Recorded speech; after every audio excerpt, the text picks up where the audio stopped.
Hi friends, കുറച്ച് constitutional പോസ്റ്റുകൾ നമുക്ക് നോക്കാം. ആദ്യം 15th പ്രസിഡന്റ് ഓഫ് ഇന്ത്യ ആരാണ്? Draupadi Murmu. 15ാമത് president of India Draupadi Murmu. 14ാമത് prime minister of India ആരാണ്? നരേന്ദ്രമോദി.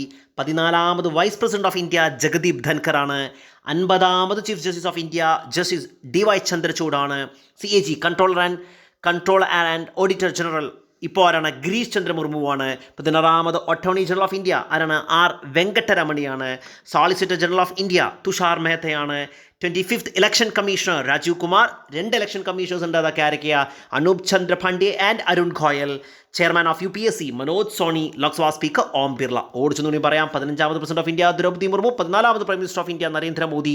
അതുപോലെ തന്നെ 14ാമത് vice president Jagdeep Dhankhar. 50ാമത് chief justice of India justice DY Chandrachud. CAG now Girish Chandra Murmu. 16th attorney general of India R Venkataramani. Solicitor general of India Tushar Mehta. 25th election commissioner Rajeev Kumar. Election commissioner Anoop Chandra Pandey and Arun Goyal. Chairman of UPSC Manoj Sony. Lok Sabha speaker Om Birla. ഓർക്കുക, ചോദ്യം വരും. Thank you.